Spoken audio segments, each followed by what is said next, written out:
the Stone Lady, the greatest actress of all time? Sharon Stone?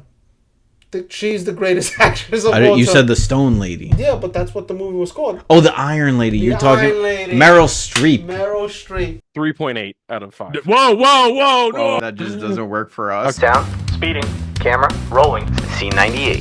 Take 303. Mark. No half, a no half stars on take 303. No half, a no half, a no half stars on take 303. Alright,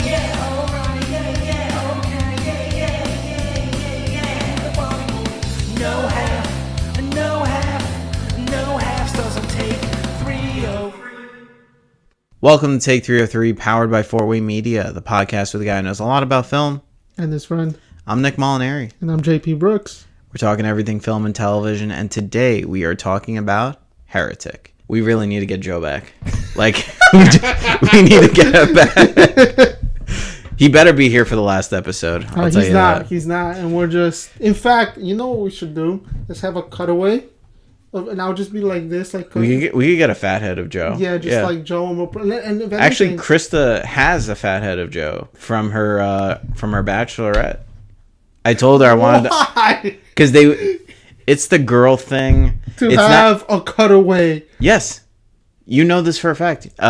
Whenever the girls go out, they always have they have like the pictures of the guy that they're marrying. So why didn't we have a cutaway of Krista? Because guys don't do that. Because we're not idiots. Yeah, we just bro out. We do what we were supposed to do at the party, which is play board games. Oh my god. Extremely hard. Monopoly, baby. Yeah, never in Joe's presence. But first, in cinematic news. I'm not doing it. And I knew that was coming. All right. The Brutalist. You know this from the memes that I've been sending you. It's a 3-hour and 55-minute movie. It's 4. Just say 4. It's a 4-hour movie. Quattro. It just won Best Film at the New York Film Critics Circle Awards, which means it is a contender. A strong contender, and if it's a contender, we have to go see it. Is this gonna be Killers of the Flower Moon? No. Is this gonna be Once Upon a Time in America? In America? Could be. I think Once Upon a Time in America is highly overrated. But in high school, I've watched that movie so many times. I don't know why or how I had that much time on my hands. I could watch it once, but I don't like Killers of the Flower Moon. I can watch again. I can't watch that. I think because there's also multiple versions of it. While I'm saying it, I haven't seen Killers of the Flower Moon since we saw it last year. Maybe I should give it another watch. I also haven't seen Oppenheimer since I saw it last year. Daniel Craig. He was asked, how does he feel about who's going to replace him as the next James Bond? Mm-hmm. He goes, I don't care. Good for him. Classic.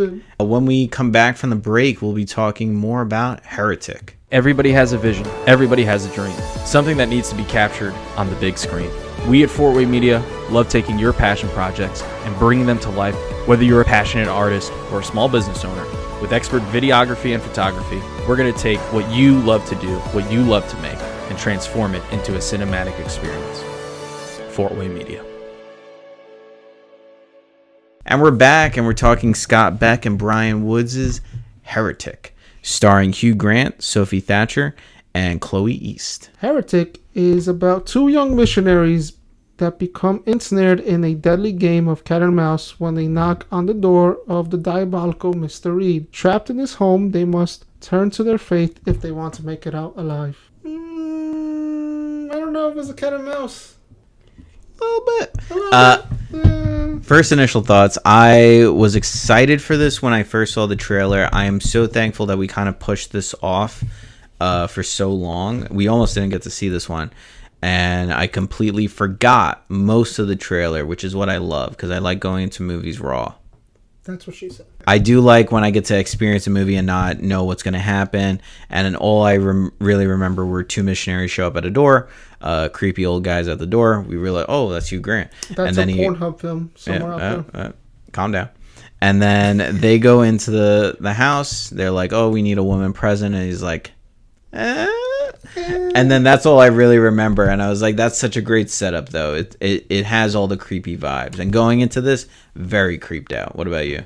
remember the trailer. I don't know why, but this is sort of going to be sort of a slight criticism. This is the place for it. I remember the trailer was giving me Cabin in the Woods vibe. I'll have to watch it after this. I mean, like in terms I can see of that. like There's something happening behind. yeah, like like the trailer. Maybe gave that they vibe. probably shot the maze sequence or something like that. Yeah, maybe that was it. Because I don't. Now that I remember it, maybe thank God I forgot about it. Because I think we saw this trailer when Long Legs came out. I Yeah, want to say. think it was that, and I remember. I'm like, you know how the doors? I thought they were gonna continuously do that. Mm-hmm. And I thought it was that's why I was giving Cabin in the Woods vibe. I see that. Yeah, I really like the atmosphere here. Mm-hmm. I love the storytelling. I mistook the directors for the guys, for the guy that did The Strangers, and I was trying to say like, it kind of fits that vibe because it's very grounded. Mm-hmm. Then I found out it's the guys who co-created The Quiet Place, and then also did Haunt, which I really liked. For some reason, they did the movie 65 last year with Adam Driver and the dinosaurs, and it was just all over the place. So these directors have had a varied filmography. I feel like they did that to get this movie out. They had this script in place, but they're like, okay. It's the old joke, one for you and then one for them, you know? You got to give and take, and I feel like this is definitely something that they were passionate about it. You can see that because they wrote and directed it. The writing is what shines. The story, it's something that we've seen here, bits and pieces before. Not 100% original, but it can still keep you on the edge of your seat. Yet another horror movie or another movie that's heavy on religious subtext. It's a tricky thing with that because you can get very heavy-handed with it very fast, and it can feel very subtextual. It can feel very preachy, but here we're not getting any of that. Ryder has been saying this is a horror movie. It's a thriller. It's a thriller, I wouldn't yeah. call it straight horror. There's tiny little jump scares, but it's not about horror. I think it's been an excellent year for horror and thrillers alike. Yeah, the writing was excellent. They made a lot of good points. You know, I'm like, he's not this. fucking wrong. If anything, I would actually add on to that genre of thriller and say psychological thriller. Yeah. Because this really does get in your head. It really does have you asking questions, and that's what I'm saying. Like, it wasn't so preachy where it's telling you that this is it. It's giving you options, much like the characters here. If I can relate this to any movie that came out this year that I really loved, was Speak No Evil, which I don't think you got to see. Another good one based around awkwardness, because the whole opening sequence is about awkwardness. It's about them saying, like, afraid to tell the guy, hey, we don't feel comfortable. And it's something that a lot of us have been in, where it's like, oh, you know, if we're in somebody's house, who are we to say, like, you know, this or that, or we have to go. And then when you start seeing things off, it's very easy to get scared. And that's what I really like about this, is that it's so grounded. The tension building, the reasons to be scared are very realistic. They're very plausible. And it's very grounded up until the end.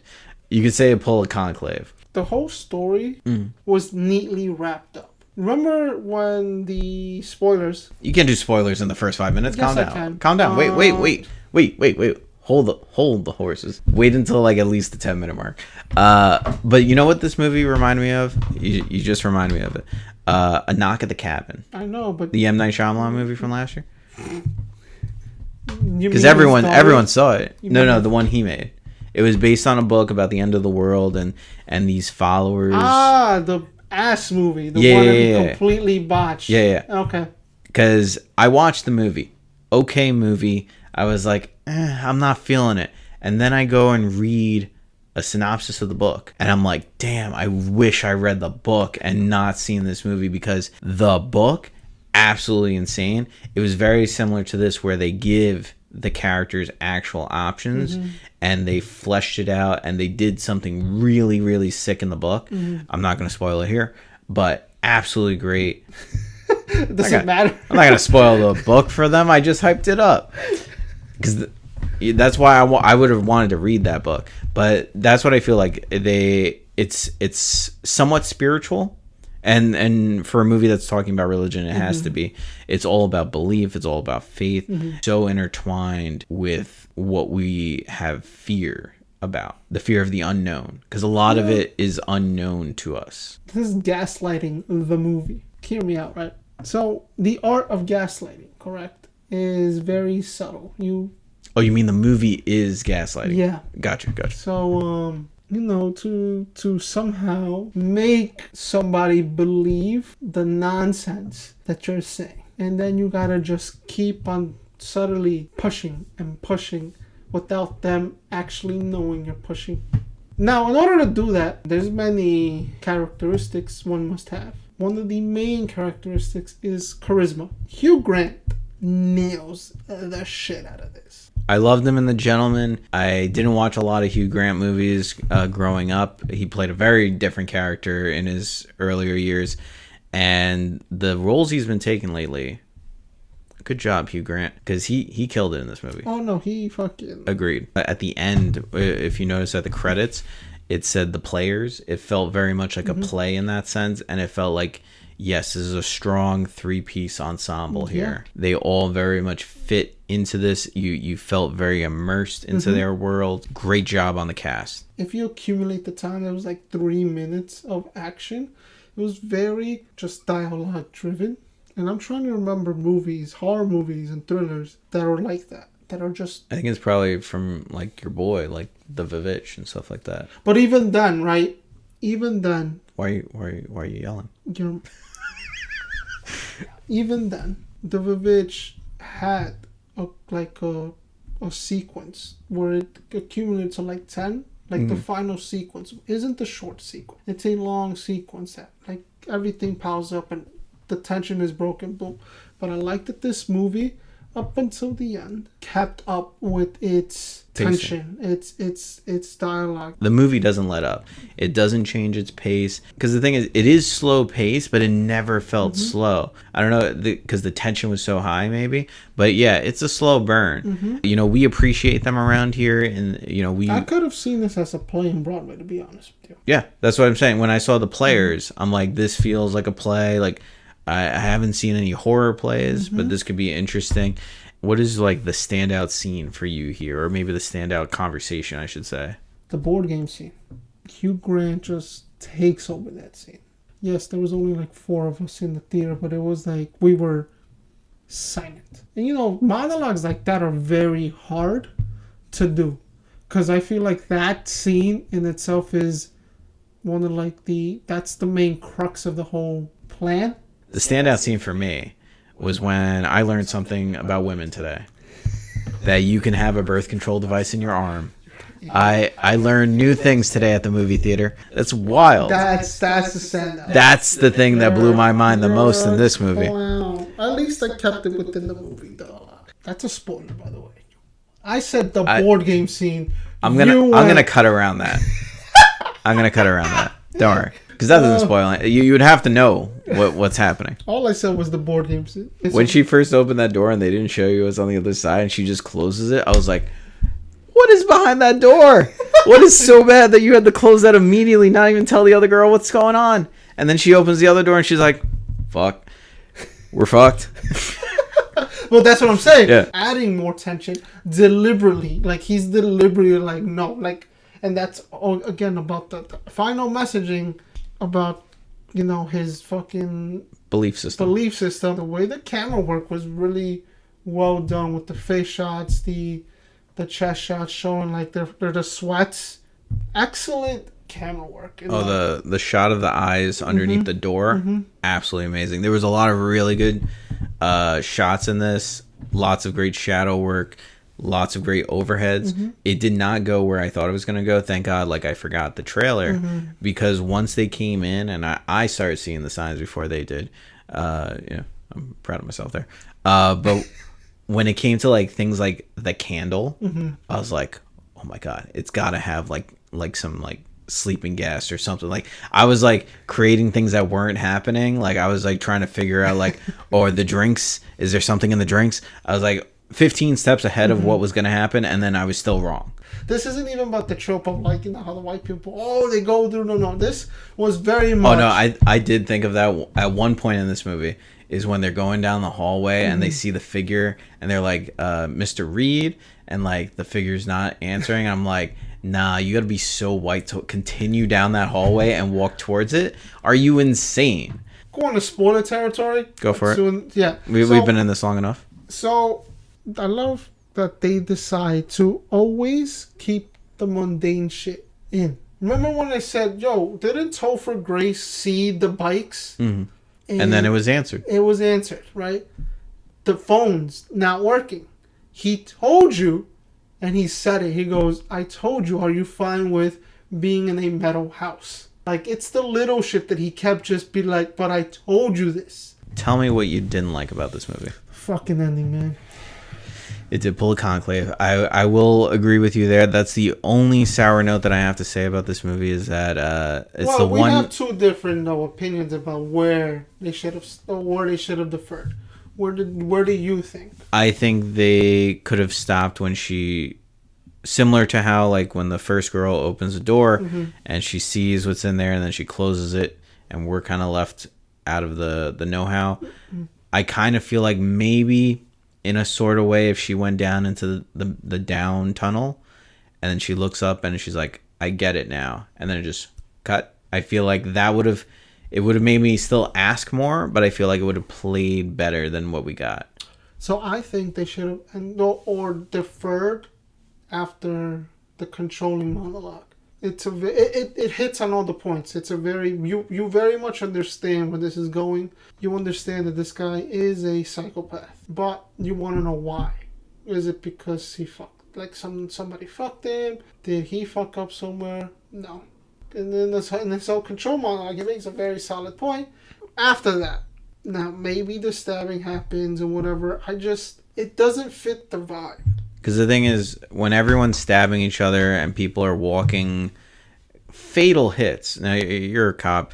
Tell me, should anyone have walked any of those off? There was one girl stabbed to the neck, one guy stabbed in the throat, and another girl stabbed in like a gut shot. It's one, that they're walking these things off, but then two, that it becomes every horror movie possible where they start stabbing each other all over the place. Even if I want someone stabbed in the fucking neck, the way he was stabbed, you're done. Mostly, you're trying to breathe for oxygen, so your immediate reaction is trying to breathe. And it's getting filled with blood. Yeah, like you're trying to even like, and the thing is, he took it out. You're not supposed to like. Pro tip: don't get stabbed. But if you ever get stabbed, pro tip: don't get stabbed. You heard it right here. But if you ever get stabbed, and it's lodged inside you somewhere, do not take it out. That's, he took it out. So, just gushing blood, you're done. Game over. They were trying to play it off like a shallow kind of slit. But I was like, I don't know. The amount of blood that she lost, that's no way that it's shallow. So I don't even care about that part. It's when he cuts her for the IED. IUD, that's a pop. Fuck it is a pop. That's done. Like that fucking put a gaze in the New York sign. He put his whole hand in there. Put a gaze in the New York sign. That's a kill. That's a kill. That's a kill. Like, and then like wasted from GTA. But the only one that I can see it's probable, it's because she got stabbed in the mouth. Can't talk about it here. Yeah, but I've seen and I've heard stories of people surviving worse. So as a villain, right? We're given a very much, this guy is in control. He knows everything. So you're telling me that he did not know that she had a knife? Like, the reason why he stabbed her also, I feel like, was because he knew that she was going to stab him. Again, yeah, it undoes what it did. Let's wrap it up. Final thoughts and ratings. I'll go first, or you want to go first? No, you go first. All right. If I had to say one word to describe Heretic, it would be interesting, because this movie doesn't let up. It completely entertains you the whole time, keeps you on your edge of your seat. It's a great thriller, very dialogue driven. So if you're not into those kinds of movies, this is not the type of movie that you can watch on Netflix when it comes out. and like do something else in the background. You really have to pay attention with this movie. It's not something you could be on your phone with and watch the movie at the same time. Not going to happen. There's a lot of really subtle things going on here. There's a lot of really good visual storytelling going on here with the cinematography. The editing is really sharp. It is not wasting a single minute. It was like 10 minutes under 2 hours. Definitely didn't feel like that. So I think you're in for a great time. I think the performances are really good. They're on par with what I think could be like a play. I'm sad that this kind of flew somewhat under the radar because I don't hear a lot of people talking about it. This was always going to fly under the radar. The only person that I heard talking about it was Richie, really. So I hope... Shout out to Richie. Shout out. So I hope that this gets maybe more attention as word of mouth continues, potentially. It's going to get word of mouth because Hugh Grant's going to get nominated for an Oscar.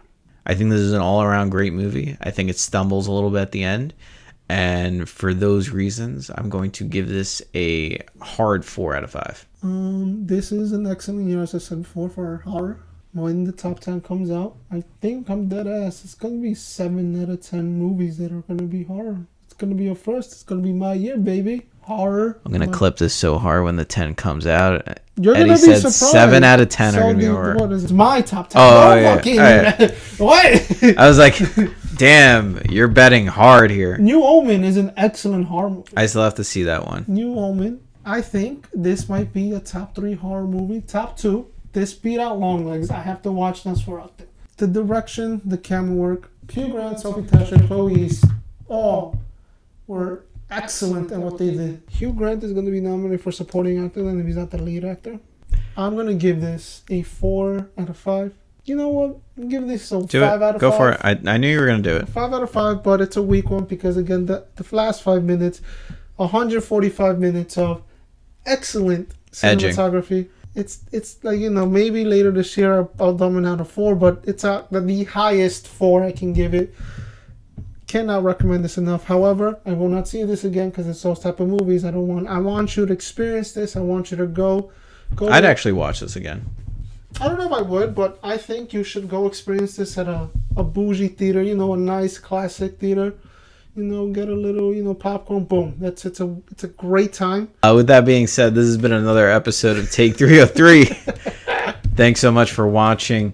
And then we got our Broskers coming up in the new year. If we want the last episode to be Nosferatu. These are Jingle Bells. That's not what I thought they were. Make sure to follow us on Instagram at take.303 and fortway_media. Make sure to subscribe to us on YouTube because at this point you're really just here for the laughs. The poll question of the week is Nicolas Cage or Hugh Grant? Who killed it in horror this year? And the question of the week is, what is a movie that took you by surprise this year? Maybe it's in the realm of horror, maybe it's not. We will see you next time with a movie that, honestly, I can't plan. I can't tell you what the movie is. It's going to be whatever happens. Moana 2, baby. It's not Moana. I never saw it. Electric Boogaloo. I never saw Moana. Yo, you're going to get hurt by life. I never saw Moana. We were like 25 when it came out or something like that. Oh, I'm sorry. Disney Plus doesn't exist. Yeah, but I'm not going to sit at home and just watch Moana. Why not? That's not what I do.